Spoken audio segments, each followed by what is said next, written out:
आज के स्टोरी बहुत ही खास होने वाले हैं, तो इस स्टोरी को ध्यानपूर्वक जरूर सुने। तो चलो स्टार्ट करते हैं। हर किसी के जुबान पर एक ही नाम गूंजता था, वो था बड़की कन्या, शाहजी खानदान की सबसे बड़ी बहू गहना, जिसे सब बड़की कन्या कहकर बुलाते थे। जैसा नाम वैसा ही रंग रूप और स्वभाव व्यवहार, बिल्कुल सीता मैया जैसी थी उनकी शख्सियत। सबके दिलों में राज करती थी वो, खासकर ससुर जी काशीराम जी के। घर का हर सदस्य मानो उनसे होकर ही पूरा होता था।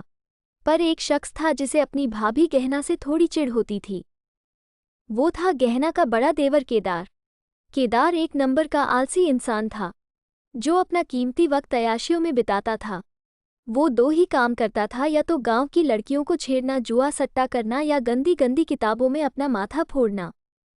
कहानियों का असर केदार के दिमाग में ऐसा छाया रहता कि उसे अपनी भाभी ही सबसे बड़ी दुश्मन नजर आती और लग जाता उन्हें नीचा दिखाने में। एक तो गहना थी इतनी सुंदर कि उसे देखकर केदार को जलन होने लगती थी। गहना की सुंदरता को देखकर ही पारोजी, गहना की सासू माँ, उसे सामने से बहू बनने का न्योता दे दी थी। और गहना पारोजी की बात सुन मन ही मन सोचती, ऐसे कौन राह चलते लड़कियों को अपनी बहू बनने का न्योता देते हैं। अक्सर जब गहना अपनी ससुराल की गलियों से गुजरती तो पारोजी गहना को रोक कर कहती, क्या तुम मेरी बहू बनोगी? पर गहना पारोजी की इस बात का जवाब दिए बिना वहां से निकल जाती थी। बड़ी बड़ी झील सी आंखें, काले घने लंबे बाल, दूधिया गोरा रंग और ऊपर से गठाया हुआ आकर्षक बदन, किसी भी चीज में कोई कमी नहीं थी उसकी खूबसूरती में। बिल्कुल उस जमाने की हेमा मालिनी लगती थी। दूसरी तरफ केदार की पत्नी सरोज एक तो गांव की अनपढ़ गंवार औरत थी, जिसे किसी भी चीज का कोई ज्ञान नहीं था। ऊपर से उसने अपनी जिंदगी में इतना शानो शौकत नहीं देखा था, इसलिए तो पहली बार जब सरोज शादी करके आई तो गद्दे के बिस्तर पर चप्पल पहनकर ही सो गई। आते जाते सभी रिश्तेदार नई नवेली दुल्हन को ऐसे सोते देख खूब हंस देते थे, जिससे काशीराम जी की जग हंसाई हो रही थी। लोग कहते, बड़की कन्या को देखो जो अपने साथ खूबसूरती, संस्कार और व्यवहार लेकर आई है, और एक ये है केदार की कन्या जिसे ना अक्ल है और न ही खूबसूरती, बिल्कुल मर्दाना सा शक्ल है। लोगों के मुंह से ये शब्द सुन केदार का जी जलन से आक्रोशित हो जाता और उसका मन करता कि अभी जाकर गहना का मुंह किरासन तेल डालकर जला दे। और कई बार तो उसने माचिस की तीलियां जलाकर डराता भी था, पर काशीराम जी और अपने भाई के डर से छोड़ देता था। कितनी बार काशीराम जी ने केदार को कारक शब्दों में समझाया भी, पर फिर भी वो अपनी आदतों से बाज नहीं आता था। केदार ही पूरे घर में एक ऐसा शख्स था जो हाथ धोकर गहना के पीछे पड़ा हुआ था। बाकी सब देवर तो गहना को अपनी भाभी माँ समान समझता था। सबसे छोटा देवर तो महज 8 साल का था जब गहना की शादी हुई, और उससे बड़ा 12 साल का। दोनों देवर को गहना ने अपने बेटे सा पाला था। पारो जी इतनी पढ़ी लिखी थी नहीं कि अपने बच्चों को सही राह दिखा सके, इसलिए गहना अपने छोटे देवरों को स्कूल से लेकर कॉलेज की पढ़ाई में पूरा साथ दिया। तब जाकर आज सभी देवर लायक बन पाए। दूसरी तरफ गहना का पति घनश्याम अपनी जिम्मेदारियों को निभाने में कोई कसर नहीं छोड़ा। घर परिवार उसके लिए बहुत मायने रखता था। गहना भी अपने बड़े होने का हर दायित्व निभाया, इसलिए तो हर किसी की जुबान में बड़की कन्या बसती थी। गांव से लेकर शहर के रिश्तेदार सभी ढूंढते थे सिर्फ और सिर्फ बड़की कन्या को, क्योंकि उनकी बातों में वो जादू था जो खींच लेती थी अपनी तरफ, मान से, सम्मान से, सेवा भाव से। खैर, इन सब के साथ समय भी तेजी से भाग रहा था। इन भागते समय के साथ गहना के भी 5 बच्चे हो गए और देवरों की भी शादी हो गई। जैसे जैसे देवरानियों आती गई वैसे वैसे गहना का मान कम होता गया। अब तो हालत ऐसी हो गई कि हर बात पर देवरानियां केदार के बहकावे में आकर गहना से लड़ने झगड़ने लगी। आए दिन के झगड़े से तंग आकर गहना और घनश्याम ने अलग रहने का निर्णय किया। गहना के अलग होते ही वो अब बड़की कन्या से बुरी कन्या बन गई।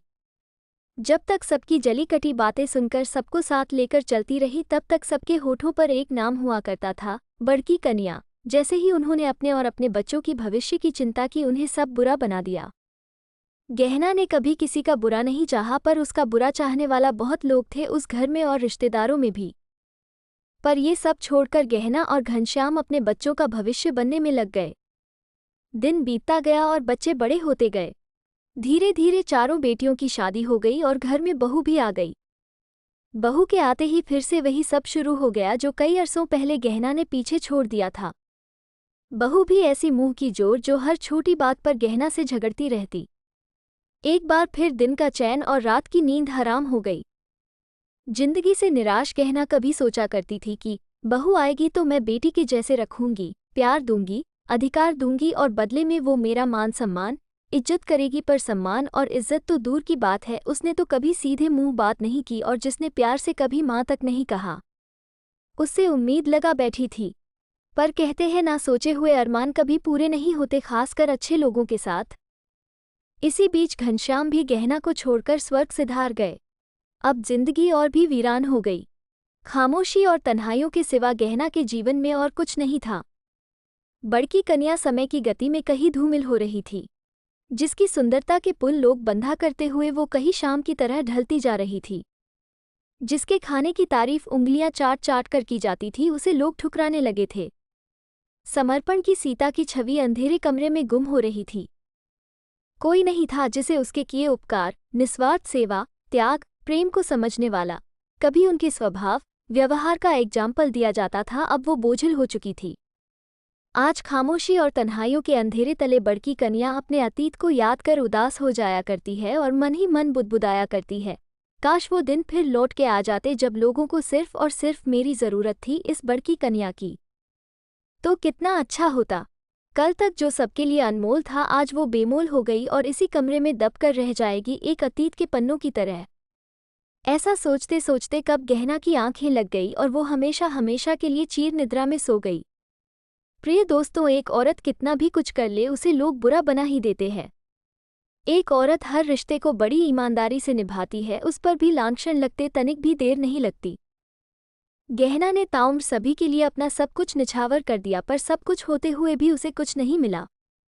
जिस मान सम्मान के लिए ताउम्र सबके लिए खड़ी रही, उसे बार बार झुकाया गया अलग अलग तरीकों से।